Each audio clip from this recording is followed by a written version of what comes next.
Il y a quand même une question qu'on se pose, docteur Ortiz, puisqu'on sait que cette épidémie est arrivée, on le disait hier, par l'Est et donc en Italie avant chez nous. Ils ont à peu près une semaine, 10 jours d'avance sur nous, si j'ose dire. Est-ce que ça veut dire que ce qu'on vit en Italie, ce que vit l'Italie là, c'est ce qu'on vivra dans 10 jours? C'est peut-être simpliste de poser la question comme ça, mais... En tout cas, tout est fait en France pour que ça ne se passe pas de la même façon. Oui. Mais il y a quand même le point de départ qui est fondamentalement différent. Nous avons pu en France identifier le patient zéro ou presque, suivre les contaminations et avoir des clusters qui sont aujourd'hui bien identifiés et bien contrôlés en termes de zonage géographique. Ce qui s'est passé en Italie est complètement différent.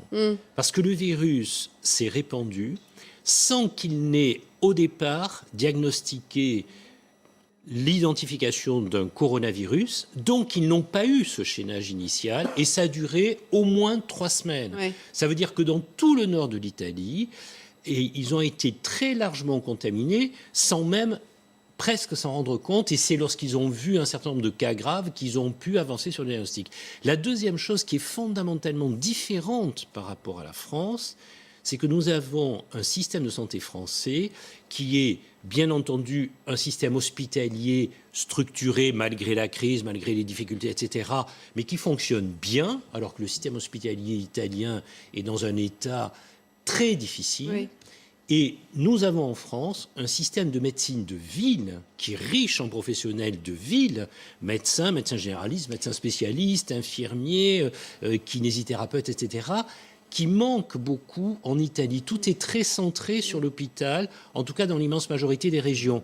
Or, le défi aujourd'hui, à partir du moment où l'épidémie va se répandre partout, va être précisément de ne recourir aux structures hospitalières en France que dans les cas les plus graves. En dernier recours, oui, c'est ça. Que dans Bien sûr. Et 80% des Français resteront chez eux avec un coronavirus. Il y a peut-être aussi une différence, c'est l'âge de la population. Je vous propose d'écouter plus Olivier âgée. Véran, voilà, parce qu'il l'a évoqué aussi, lui. Quelles sont les différences entre l'Italie et la France? Sans doute aussi l'âge de la population. Écoutez. Et les décisions que l'Italie prend sur une partie de son territoire sont clairement liées à la saturation de ses urgences, à sa saturation de ses réanimations. C'est un territoire italien très particulier, avec une population âgée, isolée, où les formes graves sont plus nombreuses qu'ailleurs. On ne peut pas comparer toutes les situations.